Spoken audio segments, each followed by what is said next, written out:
Hello, hello, Kalu Kalay. What are we doing today? Well, we're going to be finishing Iron Methuselah. Well, oh god. So what happened last time? Well, we started working on enemies, and I rewrote this section like 4 times, but I decided on to make it pretty easy. Generally speaking, Hylics have 0 in everything. That's the thing with Hylics. They have 0 in everything, they just have durability, they're not supposed to be really good, they just have to rely on their beat die for everything. Havocs and Daemons, as you can kind of see here, Havocs and Daemons have the designation, they have a weapon skill, as you see here, 5/5, and they have a technical skill, which is everything else, and 5, and how many of full attributes they can play with. So if you want to custom design one, you have these many attributes to play with. Depending on their coloration, they get more threat rating. Their threat rating is how much score they have to play with. Eidolons ended up being just superhero. They're pretty much... the best way to think about it is that they are boss Nephilim. They're really cool, they're really awesome. Good news, we can kill them. Bad news, they're gonna be a bitch to kill. But you can, and it's not terribly difficult, and of course we have infantry. Very basic infantry thing. I even put in the idea of Max soldiers. Max is a mobile assault expedition soldier, otherwise known as Max. Generally speaking, Max soldiers are D4 to D8. They're not very good, while Nephilim can go all the way to D20, which is the idea of being orbital flak cannons turned against you. You do not want to fight orbital flak cannons, they do D20 damage. All Nephilim infantry have a range of 1. Hey, it's an anti-Haven tank. Where is it? It's range 1. It can shoot you. Hey, is it range 0? Yes. Are you range 0? Yes, you can do that. If you attack any of them, all you do is reduce it down. So elites go to soldiers, soldiers go to conscripts, conscripts go to cannon fodder, and cannon fodder die. Generally speaking, though, this isn't as efficient as just executing them. You want to say, hey, there is an anti-vehicle thing there. It is a clear danger. It is a clear and present danger. We want to kill it. I have a D12. I am going to execute it, and I'm going to boost myself up to D12. Easy enough to understand. The only thing we really have to work with now is technically just the Jericho March. This is the last section of the entire game, truth be told. Not much else to talk about. We're just going to do literally this section of what the 3 campaign types are. So yeah, let's get to it.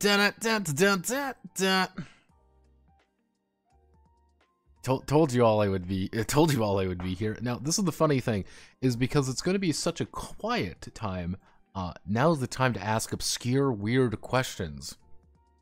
Because, welcome to Midnight in the Garden of Sneeden, except this time we're doing something.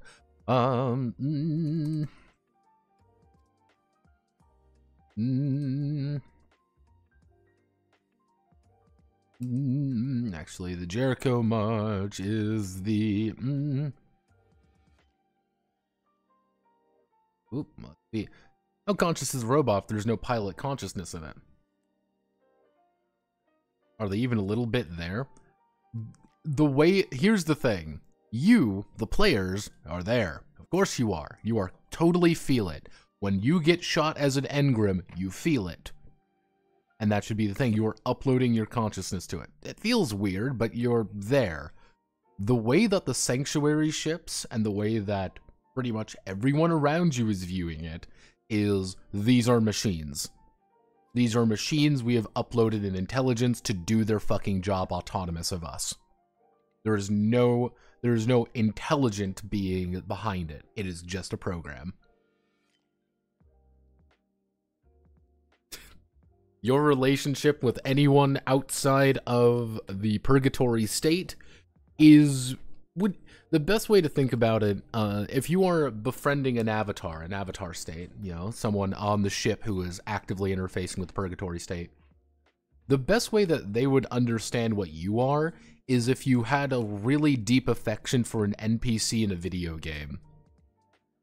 they would look at it and they would say, yep, that's definitely we think is a person. We don't know yet. I don't know. If you're completely disassociated by dying in purgatory state, effectively, by taking too much trauma, you aren't there, really. You're completely unavailable. The part of you that is you has currently undergoing severe mental recalibration due to the fact that you are dying. Let's see. You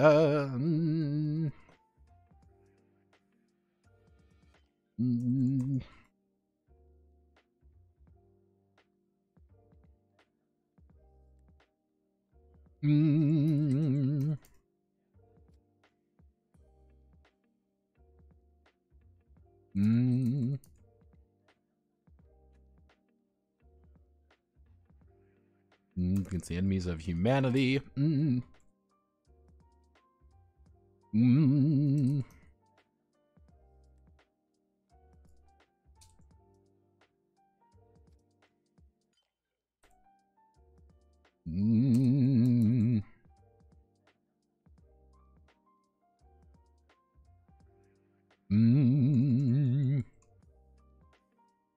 Where Earth was afforded the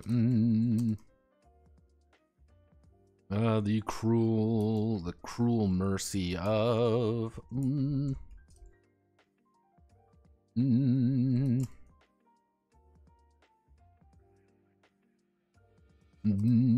Jericho.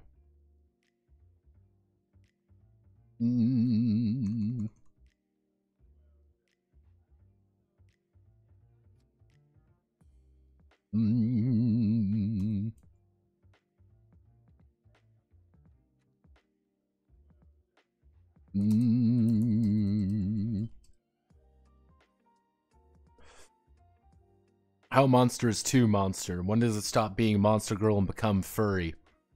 There's a very simple line, and I call it the fuzz coefficient. So I'm gonna bring up two monsters. I'm gonna type into Monster Girl. Now, we type into Monster Girl here, and let's see. I want to find yes, Banshee. All right, Banshee, very reasonable. This looks vaguely human.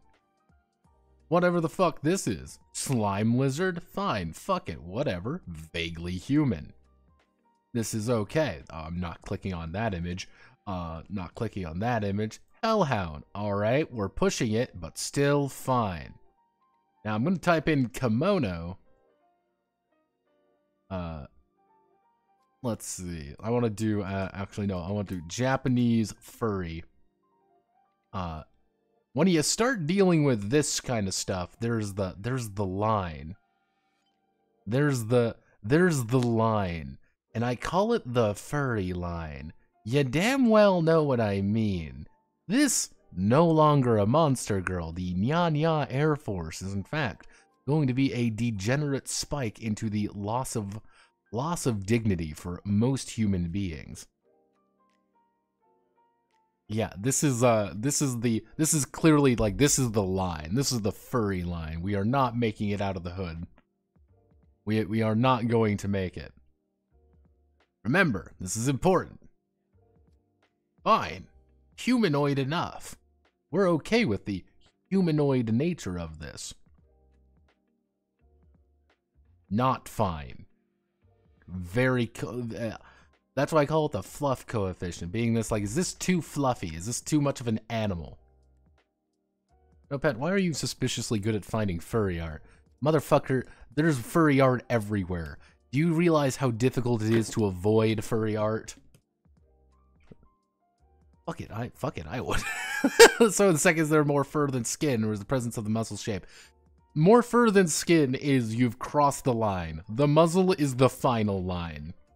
Like, snoot game. There we go. I'll use snoot game as a non-fuzzy example. Like, you look at this, and you're like, huh, okay, snoot game. No, this is furry. We're entering into the fur zone. There is no There is no return. We are not making it out of the metaphorical hood again. We're not going to make it out. We've crossed the line. We're too far in.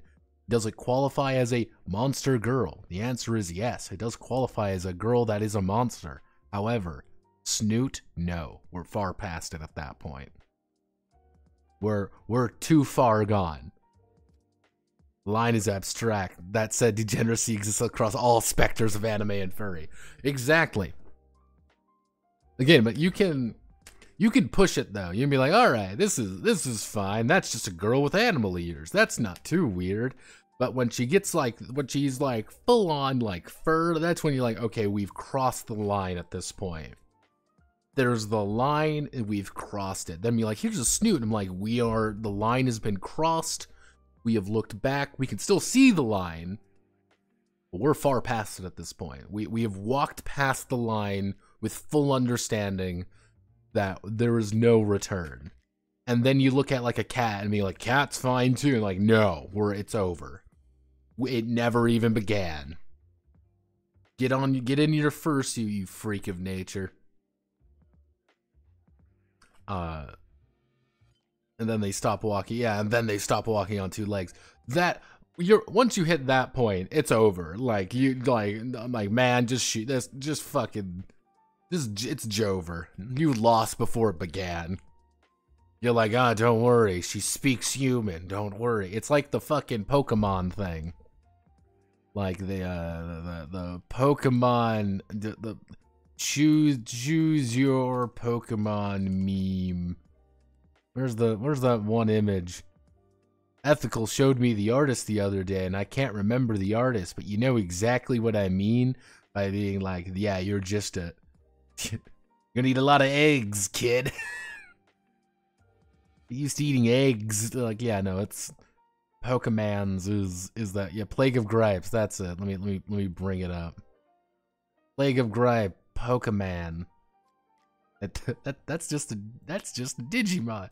Yeah, once you hit this point, once we're here, it's over. Just leave. We're gonna have to blow our head off at this rate. We ain't gonna make it out. We are not making it out. We are not making it out at this point. You're like, no. You are not. Do not be solid. I beg of you. Do not be solid. I am begging you of all good-natured things. Hey guys, did you know? No!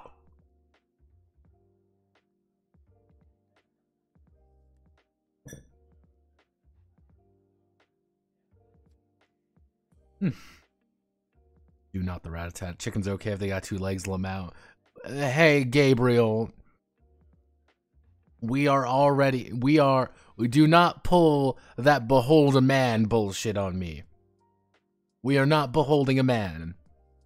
Chicken is too far gone. That is a fucking animal. You're like, no, don't worry, it's a Kulu, it's fine. No, fuck you. No, that is an animal. The thing's got a fucking beak. No, bad. There are lines that cannot be crossed. Let's see,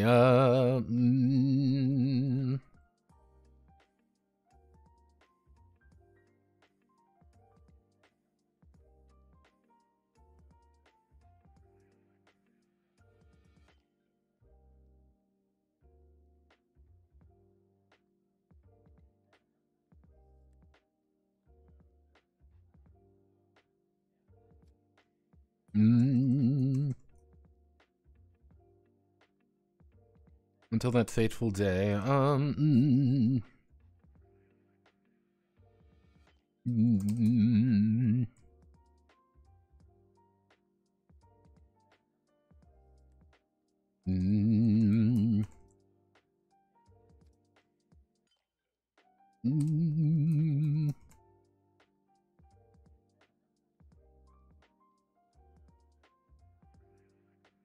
A standard campaign of Iron Methuselah takes place.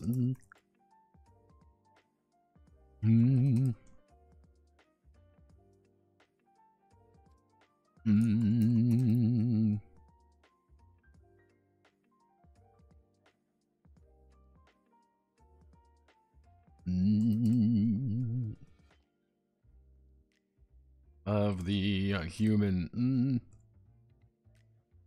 vanguard of the human fleet, dropping into combat operations to clear out Nephilim bases, or destroy important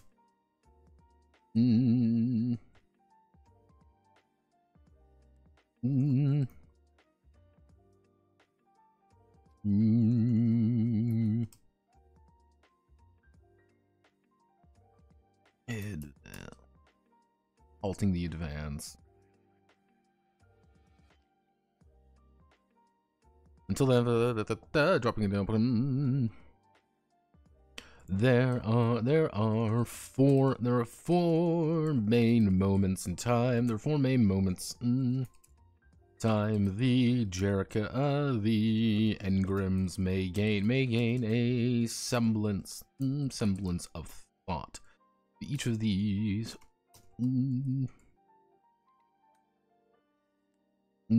each of these form a part of the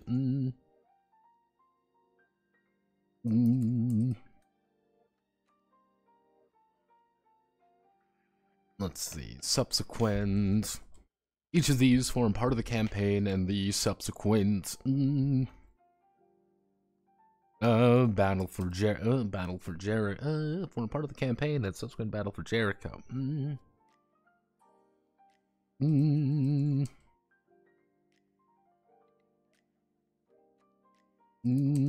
Let's see. The Engrams are not the decisive factor in victory.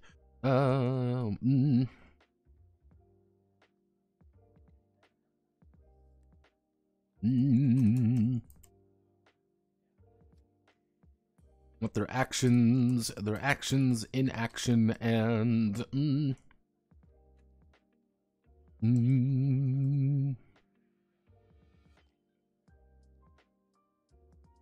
after the end, let's see who they will be after the conflict is over. Jericho is the end of the Nephilim war. The final nail.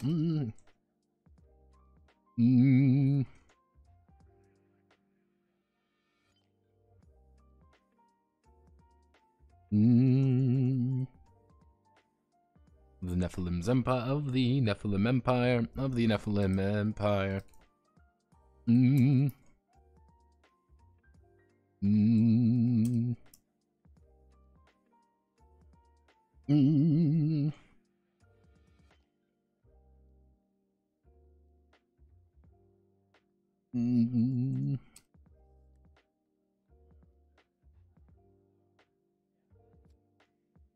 Or let's see, will the Engrams be a part of this glorious glorious destiny, or be destroyed to prevent their use in the next war?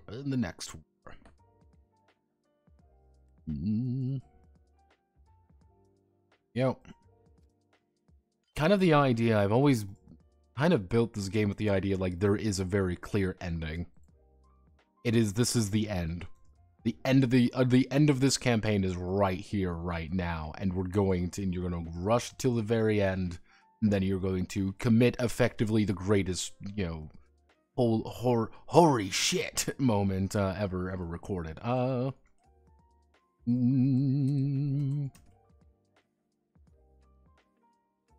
Let's see. Going to find you and pay you a stupid amount of money for this. I know. I'm ready. I think the closest gun was the MGE RPG, which actually reminds me I need to order the second volume when I get paid. Yeah, I'm waiting for the suspiciously wealthy furry. They know about me, I've learned.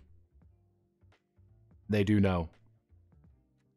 Monster Girl Encyclopedia is the Monster Girl book. Yes, that is it. The Monster Girl Encyclopedia by Kenku Cross. And Kenku Cross is a weird motherfucker. I will always say this. Casey is a weird dude, and I kind of respect him by just like pure degeneracy standards.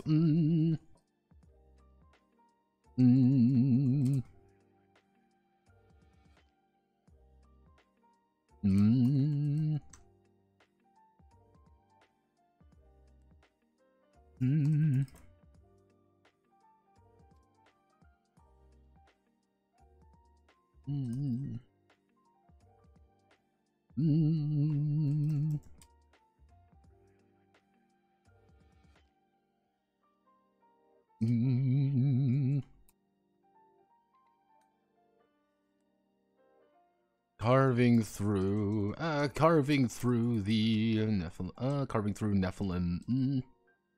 Nephilim space will demand each.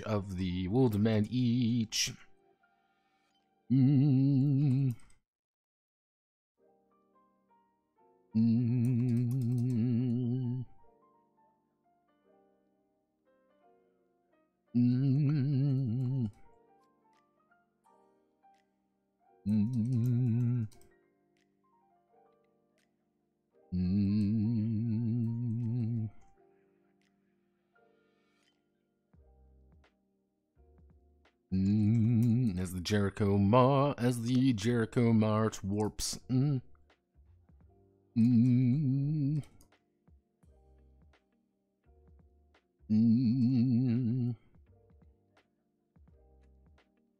Rather than the human fleet. Let's see. The human fleet is a locust swarm. Designed to upkeep itself and devour anything they manage to destroy. And devour anything they manage to destroy. Whatever Nephilim ship is will be picked apart. For repairs, research, or being salvaged for the factory ships in the rear, or the factory ships in the rear. The warpath is, let's see, warpath is the longest campaign, taking as long as Adam wishes it to be. Let's see, the Engrams will have plenty of opportunity. To develop themselves and their haven as they carve their way through the Nephilim and their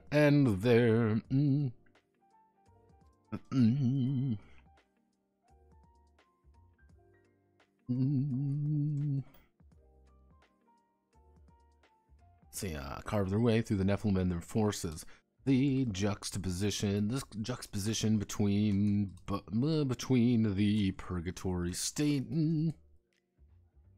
and combat operations being routine by the end, but the Engrams themselves becoming less and less of a as they are pushed toward their limit. Siege, the 14 day,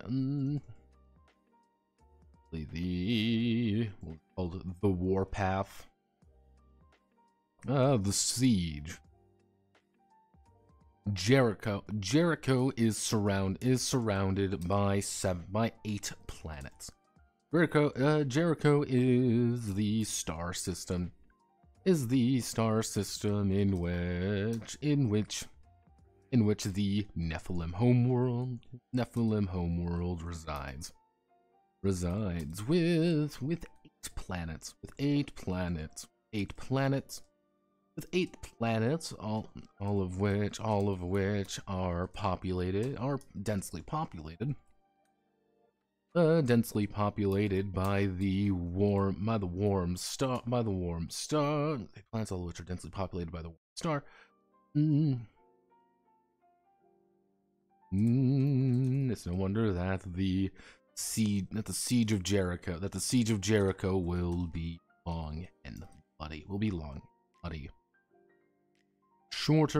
shorter than the warpath. The siege pits the engrams against the overwhelming against the defensive positions of the Nephilim.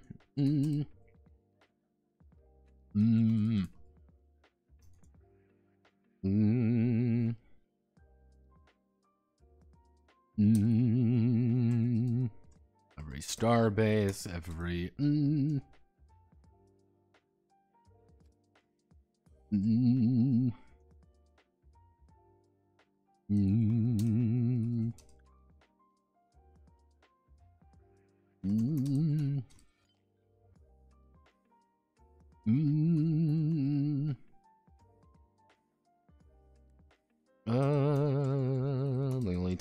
relaxation is relaxation is mixed with, let's see, relaxation is mixed with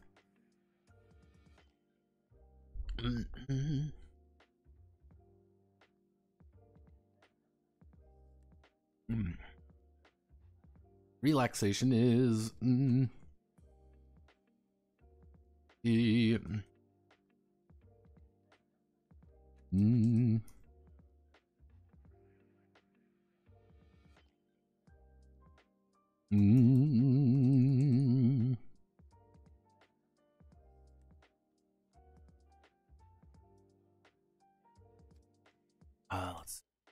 Engrams will find themselves in this crucible of conflict.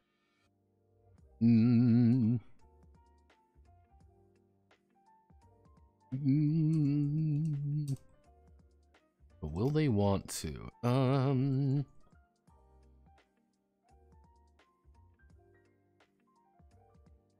Jericho.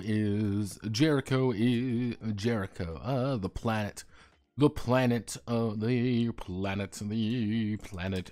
Jericho. The crown jewel of the Nephilim. Nephilim and their homeworld. Defended the best they can. The Jericho March has finally begun. The cleansing of the planet.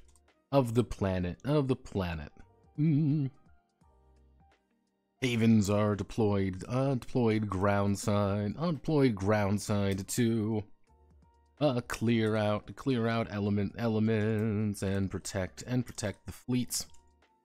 To clear out the enemy. Let's clear out the enemy and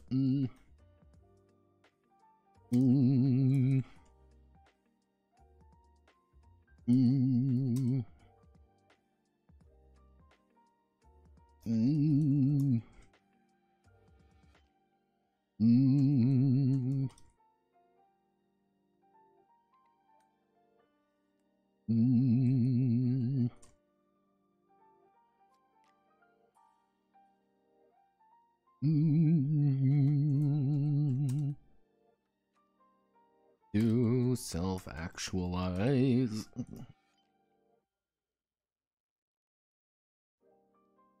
Pandemonium in which the Engrams will force to self-actualize themselves in a short time.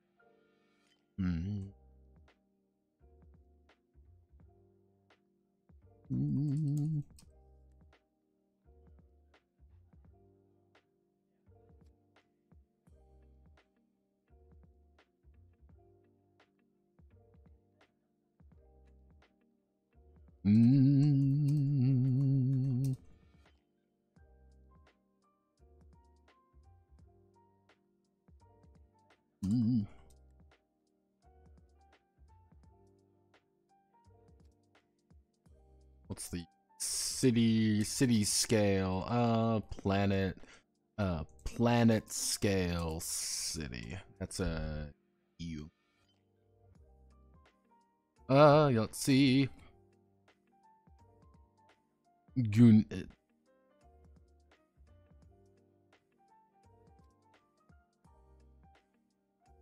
What would be the Gunades? The Gunades? What? Well, the thing is, you gotta remember this, Gabriel. Goonets. What would the Goonets? Oh, Goonets. Or Gooners. Man, I don't know. That's the hard part. Really hard to tell, actually. Odd people all around. I mean, people are always going to be odd in that regard. Probably some weird, obscure fucking role, you know, ER, actually Maesta. No, that would be Maesta, actually. No, that's Maesta, yeah. Monster Girl Encyclopedia is not actually a game. That's one thing to also note. It's not a game. It's literally a giant world book. That's one thing to note. It's a gigantic world book about the titular... I don't think they ever give it a name. I don't think Casey ever gives the world a name. And the idea of the Monster Girl Encyclopedia is... It is the wandering scholar, who is a character, but also not. That would be the actual... It's the actual, like, encyclopedia in the world. It's actually kind of an interesting read, because you have to piece together the lore from the story. The original variation isn't very good. Now, I say Maesta. I will actually attempt to find Maesta. Yeah.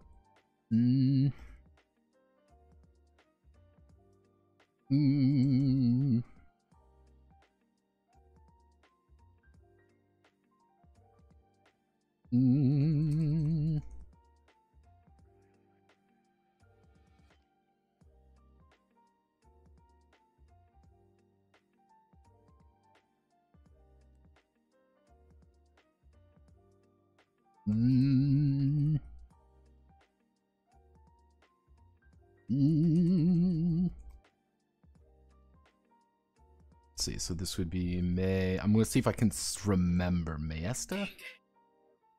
Not Met. Oh, goodness. Hello. Hello, Mum. What's up?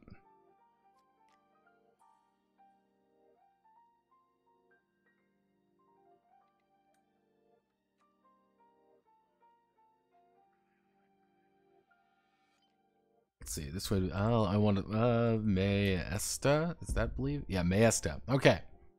Now, why am I citing Maesta as, like, the quintessential female goon squad role-playing game? You may be looking at this already. You may even see me down there. Yes, welcome to Maesta, otherwise known as the Hyper Preg RPG. I want everyone to remember, this is written by women.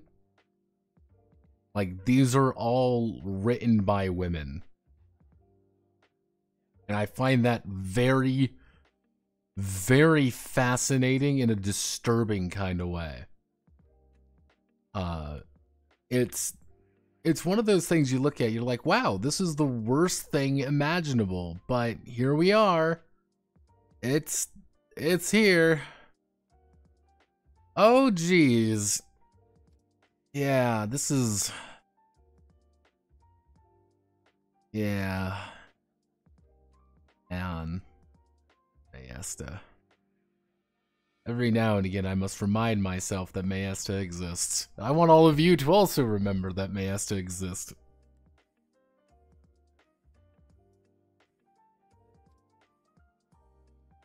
Let's see. No, I've been wanting a few notepads game. I will convince my RL to sit down with another game. Learning to have 2 other game projects have to play with me. Oh god, I remember this one. Fucking Maesta is... I actually went over the game. The game is actually incredibly fascinating. It is a completely unique game. And you will probably never encounter something similar to it. The counterpoint to this The counterpoint to this argument, though it is also the hyper-preg role-playing. That's always something with Maestro you have to, you always have to remind people, is that it's not just, hey, here is a game, here is a game. No, it's the hyper-preg role-playing game. And you're like, well, that shouldn't, that shouldn't influence your decision. If it's a good game, it's a good game. Yes. However, this is important. This is the hyper-preg role-playing game. And that's always something you have to sit down and say, yep. This is the thing you just have to deal with. We all exist in purgatory, and this is what this is our way that we mustn't understand.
Let's see the final line.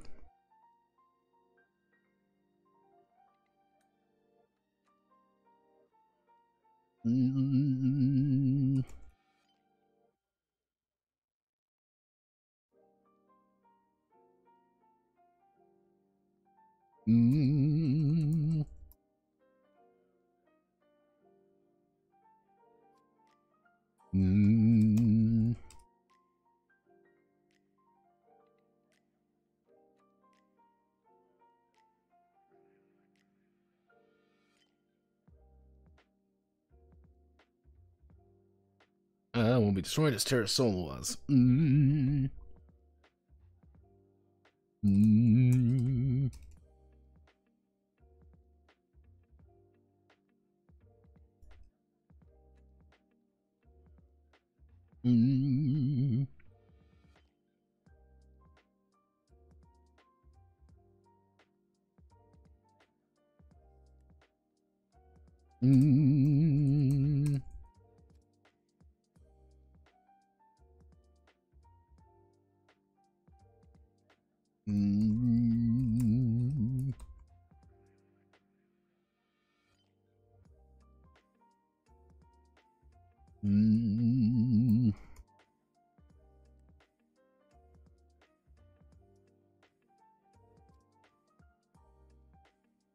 Yep, victory has been achieved.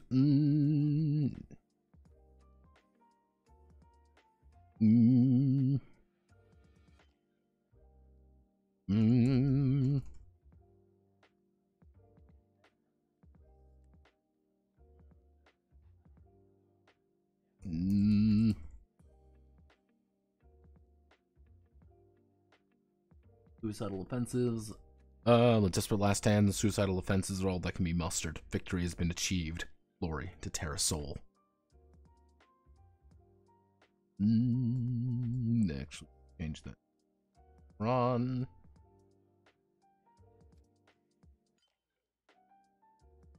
Where is O S D F G H I J K L?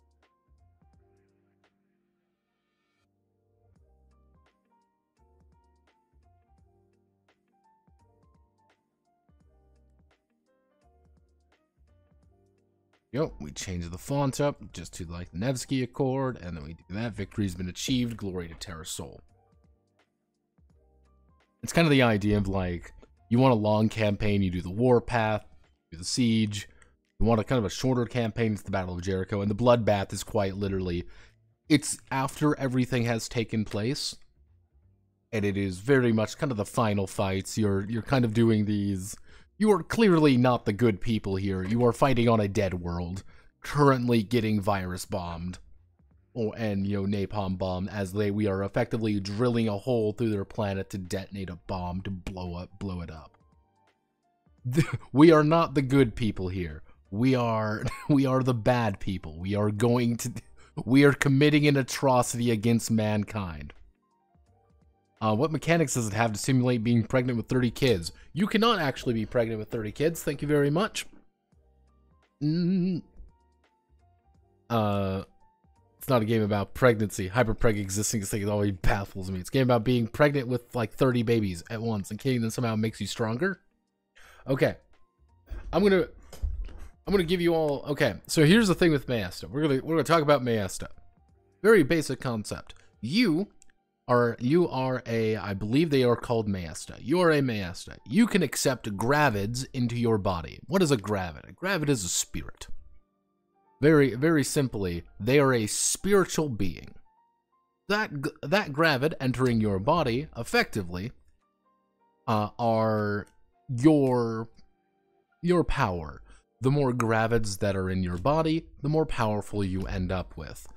With 30, you are not playing a regular Mayasta, you are playing a brood mother. Because brood mothers operate off their own fucking thing. They're terrifying.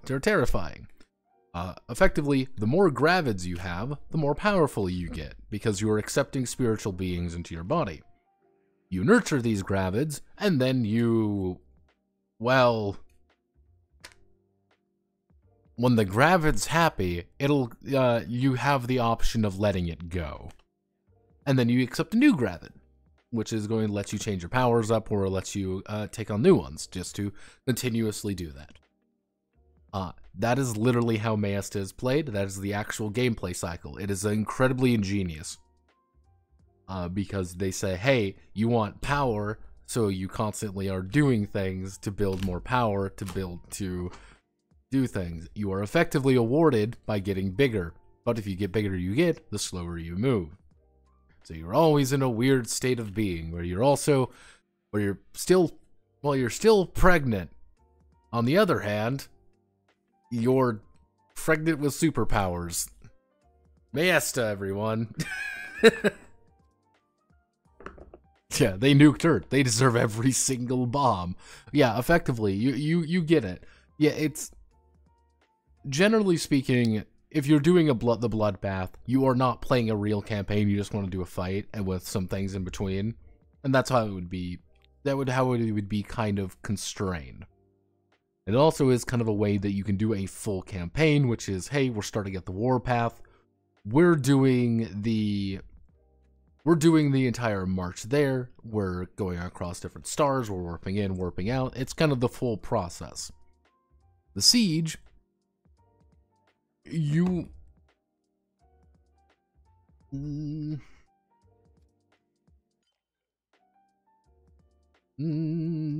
see.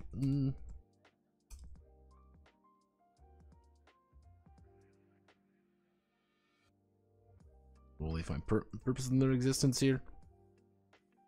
Yeah, it's kind of like the Battle of Jericho. It's like very much like, hey, we are fighting, and this is the actual glorious fucking super siege. We are the ultimate threat to them. We are the crisis, and the crisis has shown up, and we are going to kill them. That's the plan. There's nothing glorious about this. There's nothing happy about this. We're going to kill them all. When they born, by the way, what happened? When they are born, what happens? Well, that's one of the weird things about Mayasta. Nothing actually happens. They are born into the world, and narratively speaking, effectively, another spirit of the world has been brought into existence. You have given birth to an air spirit, an earth spirit, or something more narratively focused happens. But mechanically speaking, not much. Which is one of the things I actually pointed out, was like, yeah, there's no reason for you to do this, except for story reasons. That's also the game where it's like, there's no reason for you to play a Lamia, but you can play a Lamia. Or Evil Hat Games acquired Tomb Raider license, making a PBTA game out of it. It's not quite PBTA. It's a PBTA. Let's see. It's Jenna Morin. Oh, Jenniverse. We already did the Jenniverse case, by the way. The Jenniverse case is a fascinating nightmare. I was like, that name sounds familiar. Yeah. So that's pretty much it. By the way. Yeah, by the way, this is effectively the entirety of I Am Methuselah. We don't need to do anything else. It's done. Game's a little janky in some regards. The thing that I am like least happy with is the Enemies of Mankind section, but I have no idea how to fix it outside just rigorous playtesting. Because that is legitimately all that needs to happen there. I need to sit down and I need to do literally just have people play it and be like, I want to make a character. How do I make a character? I want to do this. That's just one of those things where it just takes time. But yeah, that's Iron Methuselah. Good job, team. Knew it wasn't going to be very long. But yes, the Tomb Raider RPG. Saw this one. I thought it was very funny. So this is by Dicebreaker. Hi, Dicebreaker. I fucking hate you. This is our expert team of this is very specifically the characters from the Crystal Dynamics, otherwise known as new Tomb Raider. One of the weird things, like, crowdfunding sometime 2025. I have no idea what they would be crowdfunding outside of art. One of the... Yeah.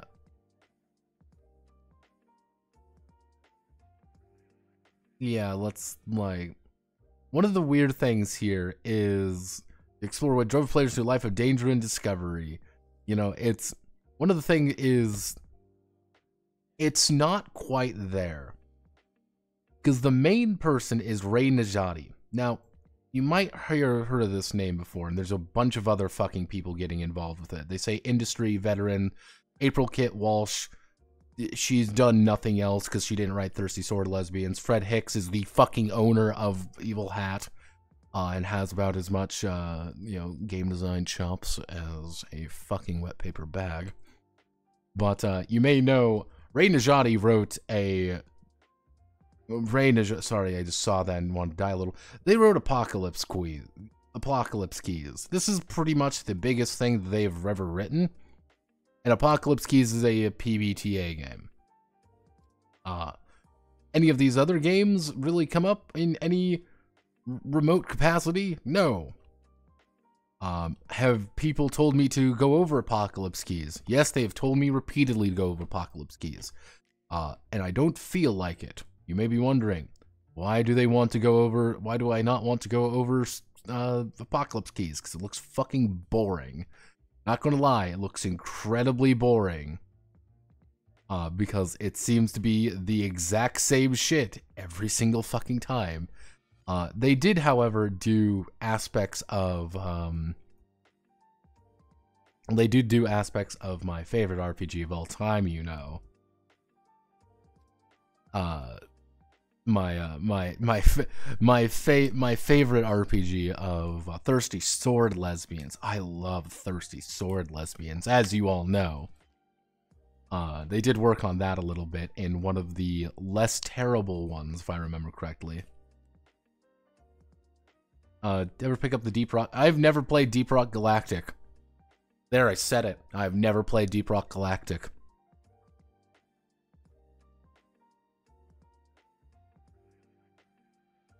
Boom. I've said it. Yeah, let's see. Yeah, I forgot. They also just did make an actual tabletop role-playing game like a couple fucking years ago. Let's play a game. Let's download random files from the internet. Yay! Random files from the internet.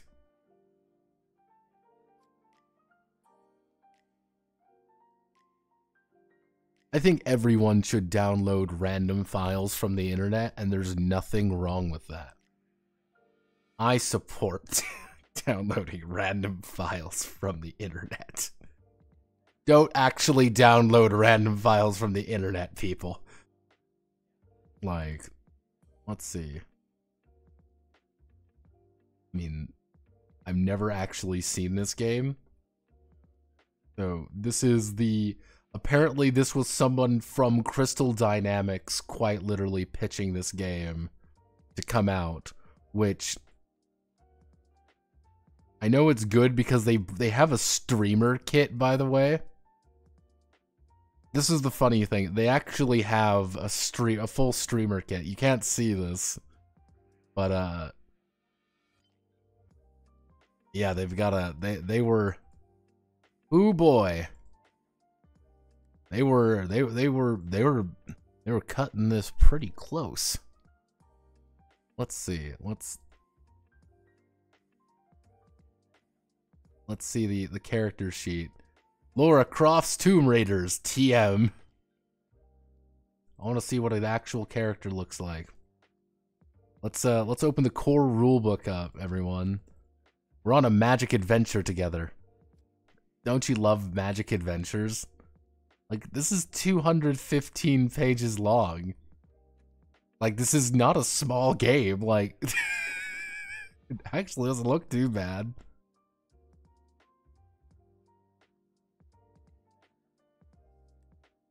Like, what do we actually have to do? Like, what is a challenge? Action resolution. Man, for action rolls, competence, you can scare skill challenge expecting so. Competence succeed with the result. Each point of competence exceeds the challenge if any die roll is greater than the challenge target number. Alright, so it's just a d6 dice pool. And each die that's... Yeah, alright, this is a d6 dice pool. Fine, fuck it, I'm in. Like, it looks a little rough around the edges, but for a game that never technically came out, alright. Let's see, what does Jesse look like? Jesse! Yeah, look, you got all of these different skills going on. Just a d6 game at the end of the day. What happens if I don't have anything? Let's play a game. What if I do not have any... What if I have no dice?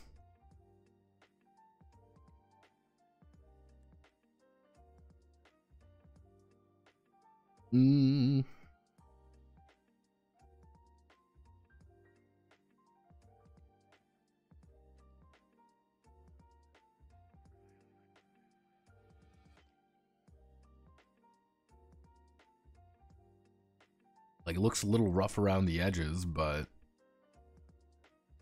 looks fine. They even have, like, the thing is, they even have artwork for it. That's the weird thing. They have artwork for it. Did any of you know about this game?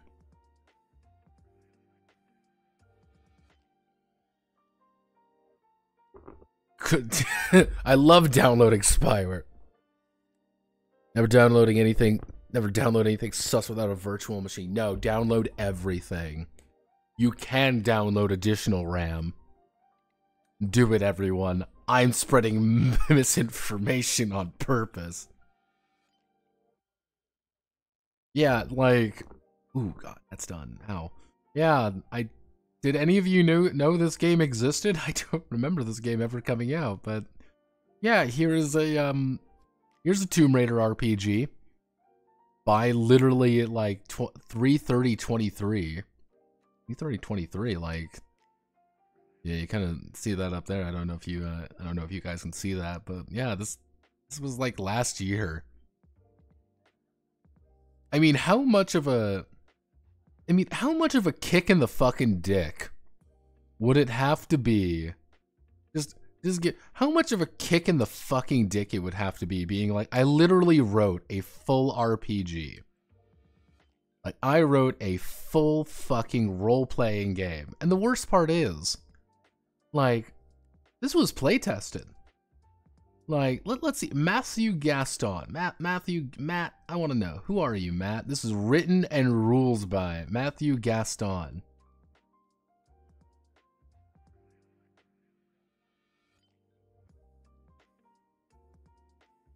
That man doesn't have a shirt on. Like, let's go to LinkedIn. Yeah, this is Worlds Untold, San Francisco Bay Area. Yeah, he literally works at fucking Crystal Dynamics. He is a senior and technical designer. Literally one of the people who fucking worked on this game has literally wrote this. And you can even see, like, it's a little bit hard to read, but you see it even has the fucking logo on it. This was like an official thing they put out. Like, you know what the worst part is? There's even a full adventure book, by the way. Challenge ratings. Like, yeah, there's a full fucking, like, mission detail of different scenes and shit. Like, this is a full adventure fucking path. There's letters and stuff. What the fuck? How fucking horrifying would it be that all of your work was there? The RPG was officially signed off by Crystal Dynamics, who works there, made a case that they should do it. Like what? Man, that's so fucking sad. I'm so fucking sad all of a sudden.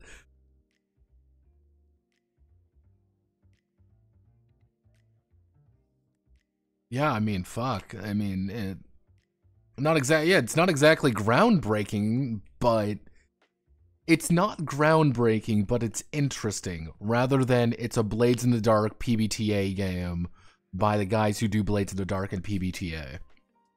I find that infinitely more interesting. To say, here's a D6 variable target number game by people who worked on the video game. And yeah, I mean, is this a thing that ever, like this is the official Tomb Raider website, Mark of the Phoenix. Yeah, you can download it right here. What? Warcraft's Tomb Raiders. Like, did this ever? No, I don't. It's right here though. You can buy it. You can download it. It's for free. And again, there's a full cover for it. Like, again, they even got the professional fucking concept artists. Yeah, the covers have been designed by Brennan Out, the franchise art director. Holy shit. Like, fuck, dude. Like, I mean, it's not like this is done. It looks like because the thing is, this looks completely different from this. Like, they clearly, I don't know, like, this is even by Tomb Raider. Oh, God.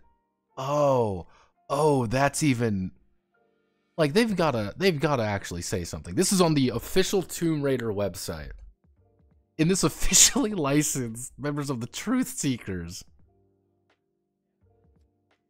3.6 player under development, like, no, God, holy shit. This is, it's not like it didn't come out. Are they like mad they did? Oh, I just realized she doesn't have legs. Oh no. Like, yeah, it's literally available for download. It's a fucking free game. And they're like, nah, let's license it out. And apparently not mention it. Yeah, it looks fully playable. A little rough around the edges. Yeah, no shit. Looks like it's a fucking internal free game that they play tested. That they, like, yeah. And I'm like, oh Jesus. Holy shit. This isn't real. Like, that's so fucking sad. Oh my God.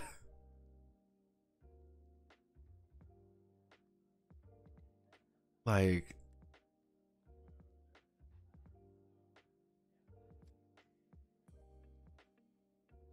Like, decipher the puzzle. No, I didn't.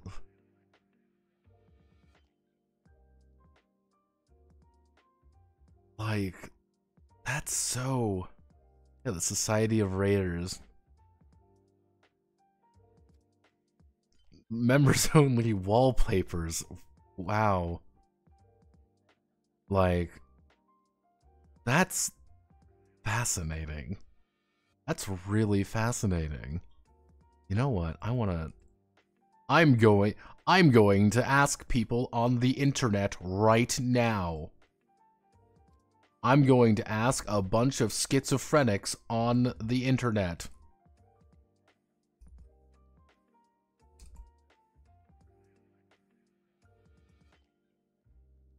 Like, I never heard of it. I mean, that's... fuck, I mean, Jesus. Truly. Society. Joker face. I mean... Oh dear God, that is actually, like, it, I mean, if it was like, yeah, this was never finished, it was kind of just a half-baked thing, alright, fine. Or even if it was like the, Fallen London RPG. Do you know Fallen London has a tabletop game? Did you know that? Of course you didn't, because it technically doesn't. Like, that's one of those like weird things, because it's I think it's Fallen Skies.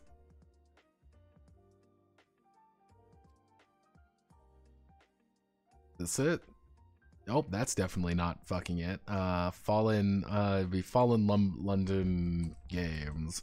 Let me see if I can fucking find the games. Like, because it's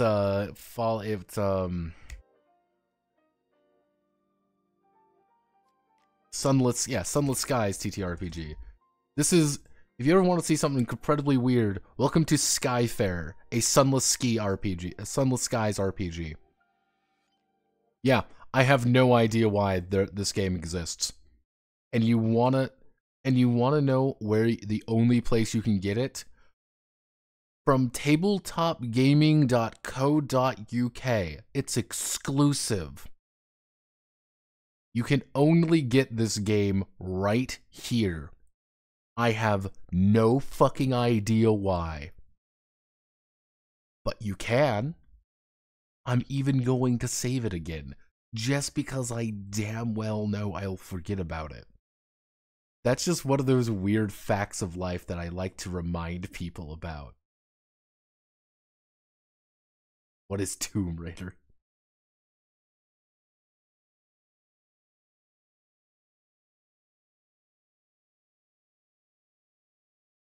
Seems nobody else did.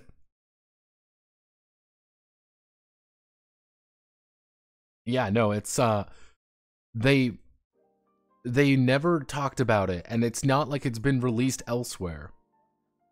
Yeah, because like the thing is like, oh, it looks really good. Yeah, because they got the actual Crystal Dynamics team to do it. That's the thing you got to remember. This is the actual Crystal Dynamics team. This was an internal project. I'm assuming that it was a Crystal Dynamics team, Cynthia, that they were like, hey, here's a fun game that we did on our off time. Yeah, I mean, if a game on your off time you didn't get paid for, that like the guy had to pitch to his boss that he's a senior technical developer, by the way, and he's just like, hey, this seems like fun. We could release it for free. Yeah, damn fucking straight. Yeah, there's a bunch of franchise games that I would really like to talk about. And there's a reason I talk about franchise games and why there are so many different franchise games. And it's not like, oh, well, you just like talking about popular thing, don't you? No, because you get weird shit like Hercules and Xena. Do you know this game exists? Probably not, because it's an obscure fucking game from the early 2000s, the late 90s, about about 2 television shows at a very certain point in time. Like, there were a lot of these, like, franchises and licensed. Some of them are licensed, like officially licensed games. There are quite a few of them. Like, I don't know if any of you have ever heard of Primeval before. You can play the official Primeval role-playing game. It exists. Why? I don't know why, but it does exist. You can totally play it. It's a fucking BBC show about fighting dinosaurs. But you can play it. It has an official licensed role-playing game. Similar to Wraithu. Ever heard of Wraithu? Probably not, because it's an obscure, like, fucking, yeah. It's a bunch of books from 87, even down to 73. The Wraithu mythos. Yeah, no one has probably fucking heard of the Wraithu RPG because no one knows what the fuck Wraithu is. I get real fascinated by franchise games.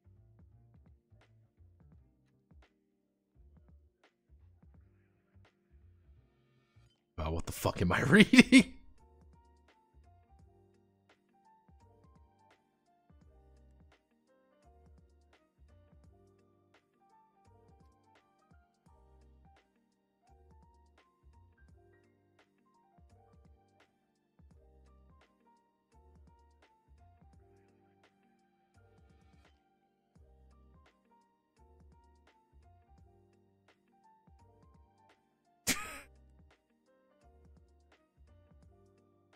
Yeah, no, there's a couple games. There's a few games that I would ever like want to go, like, boy, get raped and being Wraithu, flower penises, flower phalluses.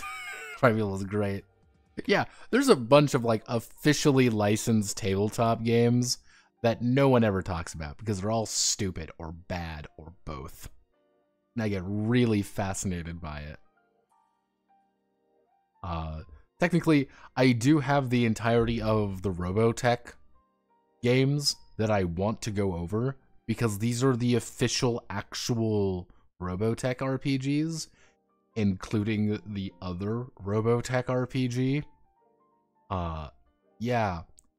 There's also, there is technically 2 versions of the Robotech RPG. And you may be saying, well, hey, this has to be something, you know, this is a new one, right? No, this is not Suede. They made a Suede version as well as as a brand new system because because Uncle Kev is a fucking idiot. This is important to note. Uncle Kev is clinically retarded when it comes to money.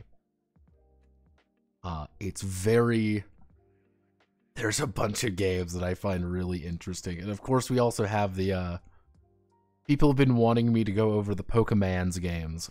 I have all the Pokemans games. I want to talk about Pokemans games.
People are just like, yeah, this Tomb Raider game looks dumb. Pal World done making a game for them? Not yet. I've actually been playing Pal World a lot, actually. I'm playing a lot of Pal World. I find Pal World very fun, actually. I didn't know why I would like. I'm like, oh, this game is fun, but I'm not like. And then I'm like, oh, I've been playing for 3 hours straight. I should play.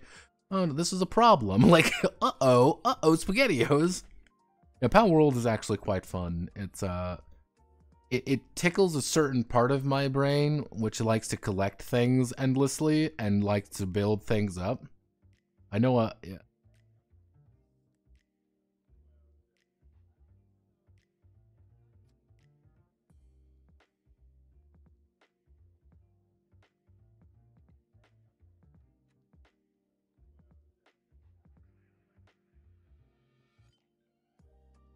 Again, people are doubting me about the Tomb Raider game.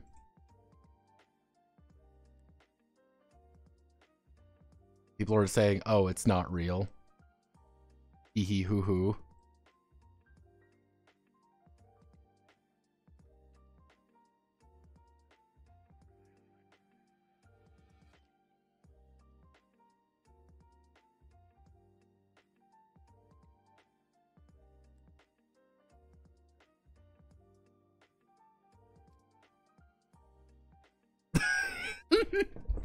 People are just like, this is dumb. This isn't real. It's gonna get DMCA'd because it's bad. Like, no, this is a real game that exists, and I want everyone to know about it now because seemingly nobody does.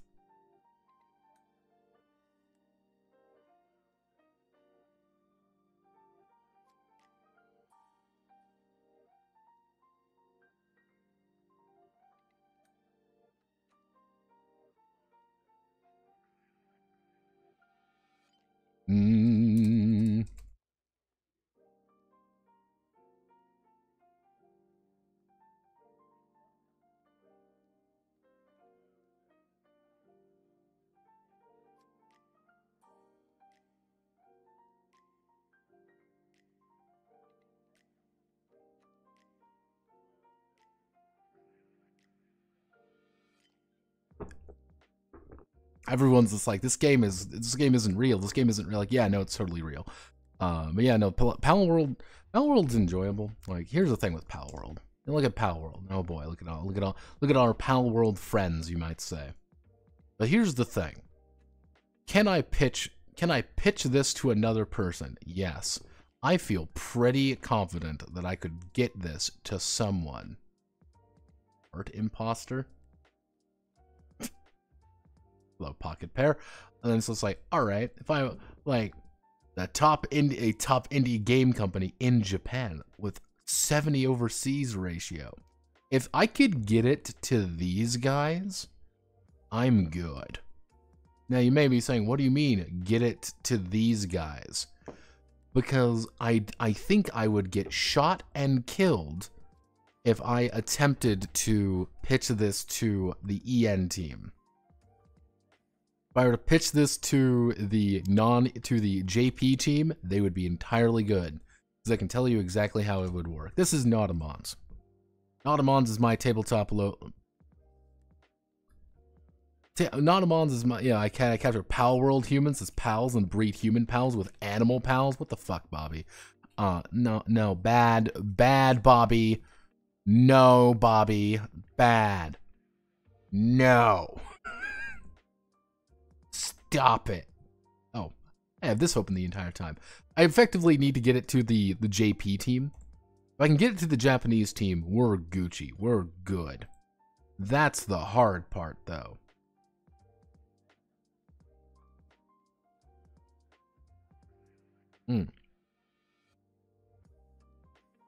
Because the thing is, I can tell you exactly how this would work. Very easily. One, chaos factor. We change this, instead of D20, we change it to 2D10. I'll do it. Let's Nautamon to Pal World. Pal World, the TTRPG. So, first things first.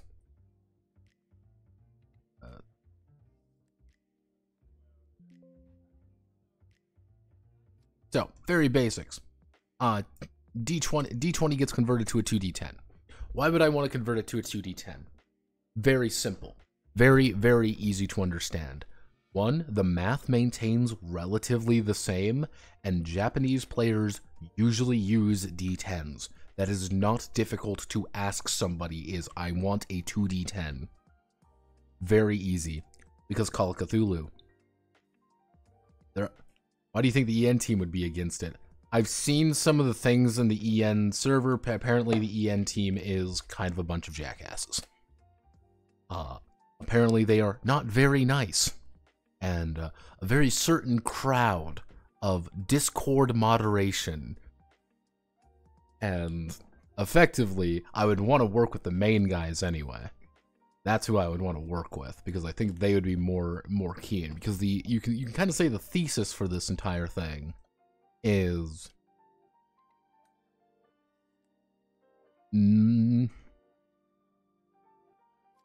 yeah, let's see, convert Nautomon into a JP TTRPG experience, TTRPG experience to shill the product.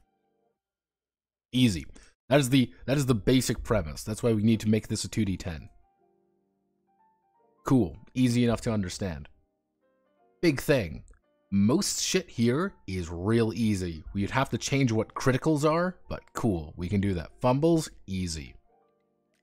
Birth of the Vessel of Flesh, we would need to change effectively the creators to Pal Tamers, which this would be the hardest part, because generally speaking, these are easy enough to work with.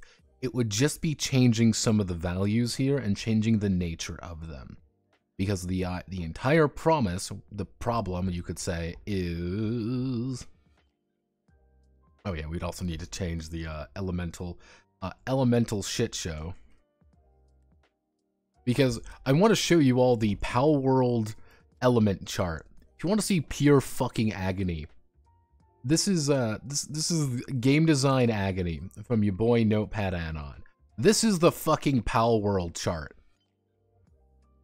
Do you see this shit? Do you see this shit? This is fucking agony.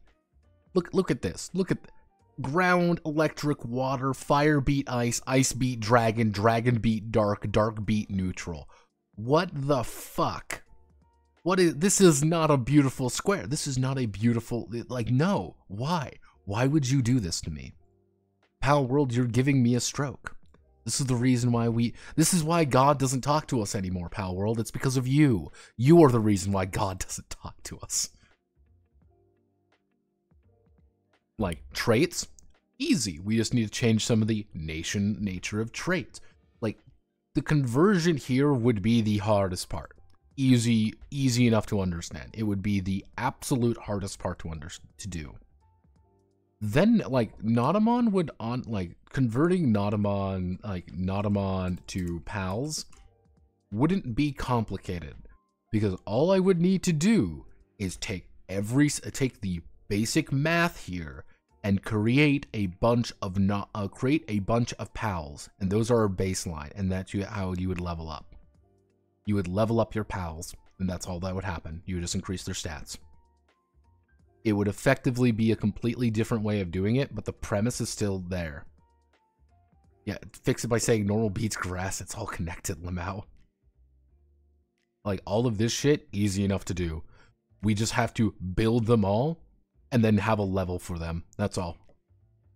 We could actually probably cut down a pretty significant amount of Nautomons can actually probably be cut down in exchange of just making it really easy. You can even have, like, the variant system. You can have a variant for every single one, because it would just be elemental affinity. Very easy to make anything. The most complicated thing would be making the combat moves. But the combat moves are also super simple to do. Super easy. Boom. Done. Easy. You can totally convert this entire game to it. Again, the absolute most complicated parts would be reducing things down and building it back up to make it simpler. That would be the hardest part. And generally speaking, it's not really, because everything is already there. everything's already written into the game. And all you would need to do is just fix things up a little bit. And bada bing, bada boom, we are Gucci, as they say. And add in some very basic items, add in some very basic concepts. Easy there. Hell, I even wrote down the fact how to make fucking Pokemon. I have Pokemon rules. Like, easy. It's fucking Pokemon rules. Shin Megami Tensei, we've got it. Gene Form Metabots, baby. We even got Digimon. We've got Digimon. Easy, simple, completely.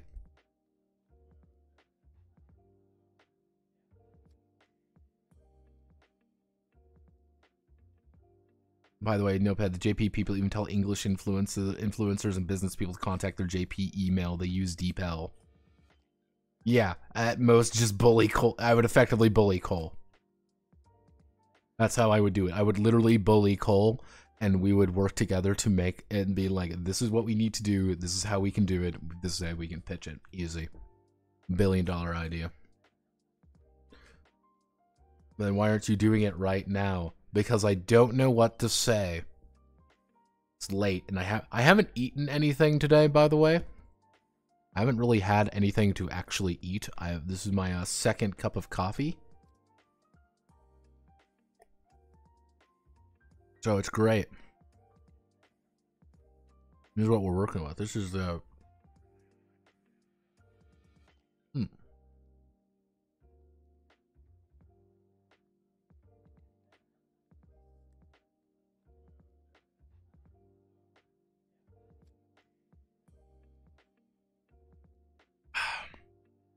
Let's see.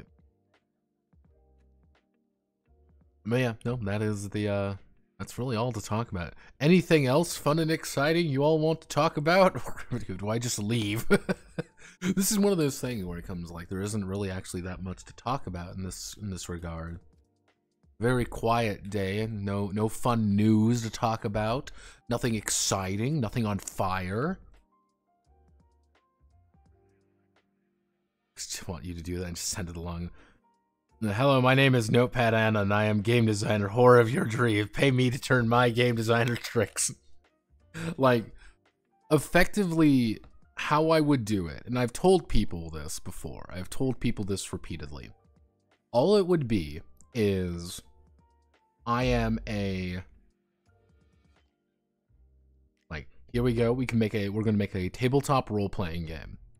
With this tabletop role-playing game, you're going to have a stable product that's going to be yours, that's a physical product that you can sell now or release online for free. You want to release this game online for free, you're going to generate news. And various news sites are going to pick up that news, and it's effectively a way for you to also shill things. You can just use it as a vehicle to tell people. All you need to do. It's just a vehicle for telling people and building news hype. Any update, they're going to put it on there. You want to add new mons, you can, doesn't matter. Boom. Adventures in the Household, 5e. Why does everything need to be converted to 5e? Well, Bobby, because 5e makes more money than the entire industry combined 3 times over. That's the secret. That's the secret to huge, massive success. Because 5e makes more money than everyone else by a quantifiable metric. And I'm going to give you all my very basic breakdown. I don't have any true math for this. This is just my deduction. Excuse me. Ignore that.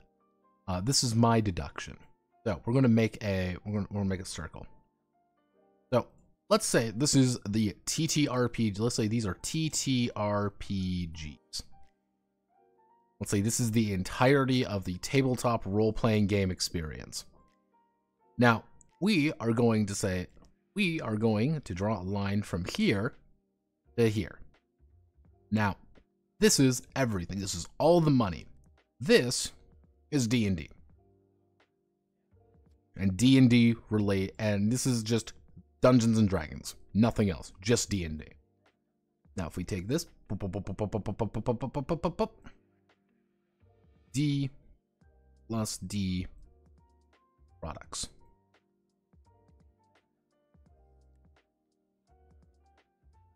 Now, everything else is in here.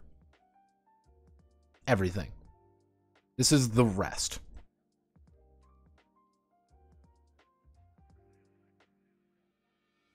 I want you to remember that.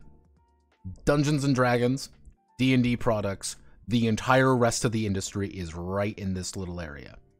Now you may be saying, hey, what about Apocalypse World? That makes a lot of money. Yes, it's in here. Hey, what about you? You don't make any money. Yeah, I am. Right here. I'm into this single little slice. I would say probably 90% of the industry is D&D or D&D related products. Use faceless transnational corporation. Yeah. And everything needs to be converted to 5e.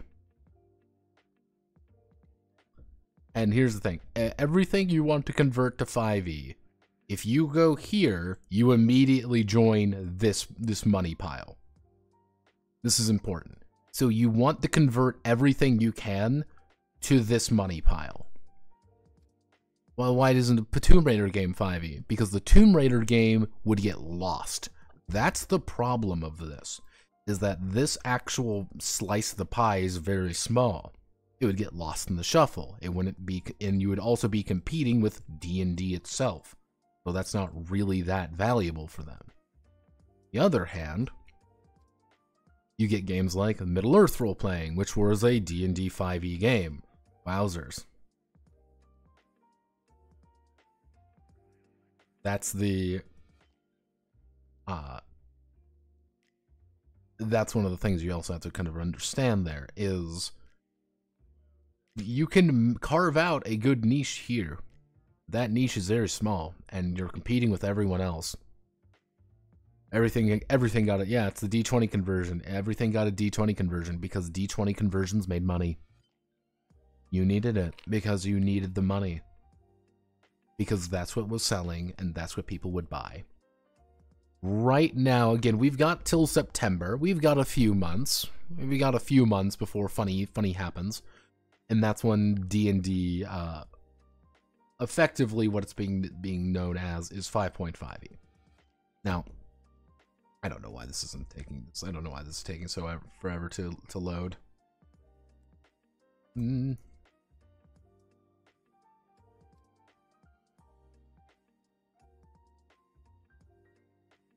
Kickstarter's being stupid. But yeah, generally speaking, like D&D New Edition, like the D&D New Edition is not really a new edition because 5e makes too much money.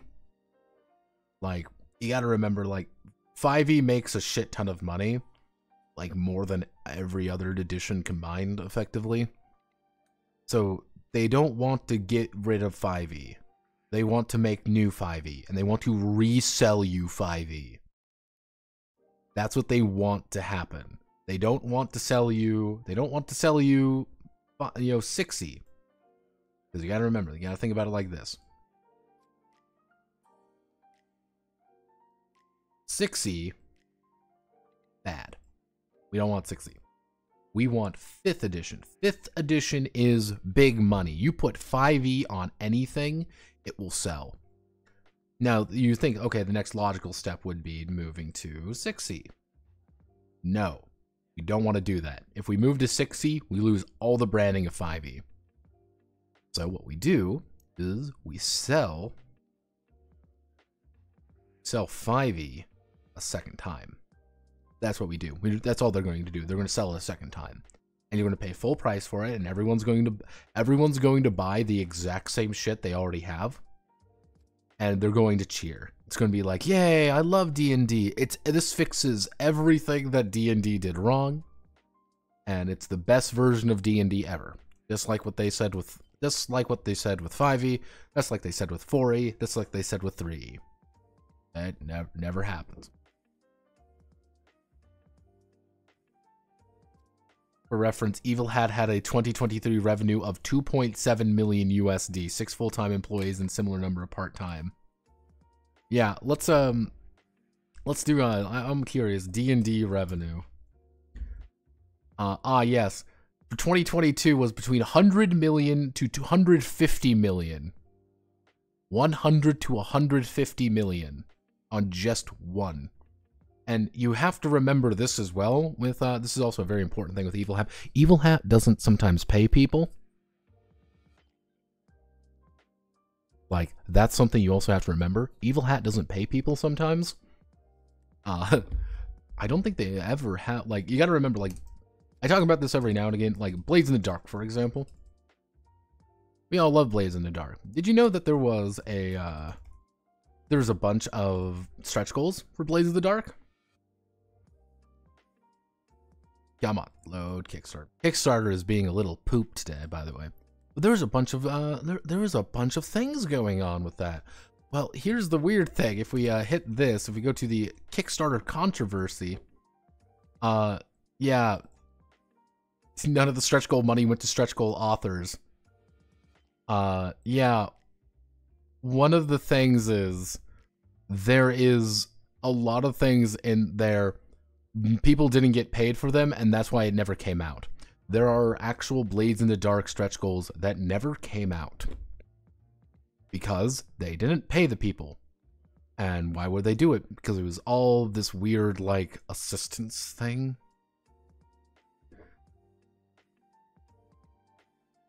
So that leaves you with around 60K per FTE employee.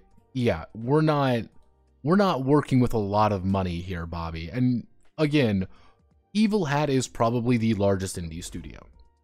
They are probably the largest indie studio. If we're going off like pure size, my guess would be Chaosium is the second largest company. I would say that with a fairly safe assessment that Chaosium is the second largest tabletop role-playing game company. I would, from there, you can make some arguments. You can make an argument that things like Modifius would be equally large. I think Come On is trying to force their way into that market a lot harder because Come On makes a lot of money from that, and they want to make more money from it. But to give you the idea, we're working with a very small amount of money. No one makes money. And cost of all these things go up because everyone wants more money. So I don't like this is the thing I sometimes tell people. I am not surprised that you're seeing more and more people use AI art for everything because AI art is cheaper, it's easier, and you can reduce that cost overhead because you know you won't make any money off of it, so why bother? It's sad, but it's true. Now I've made myself sad. How does this keep happening? Yeah, guess I'll call it there. Thank you all for watching. Godspeed. Good luck. Hope you have a wonderful time.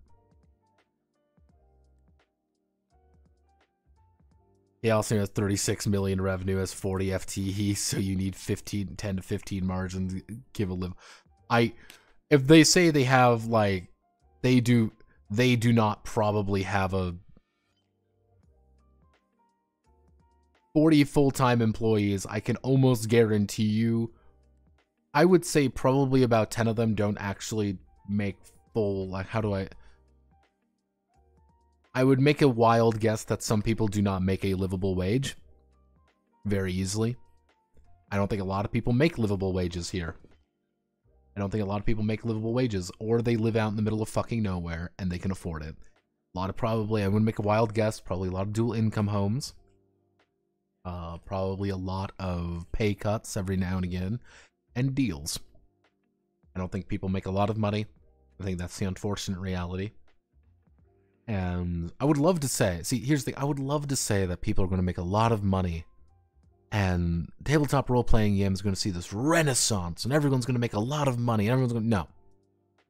I think it's going to get a lot harder before it gets a lot better. So, I've been told to be happy, to look at the bright side of life, but I'm also a cold realist. So Godspeed, good luck, love you all. I will see you all another time.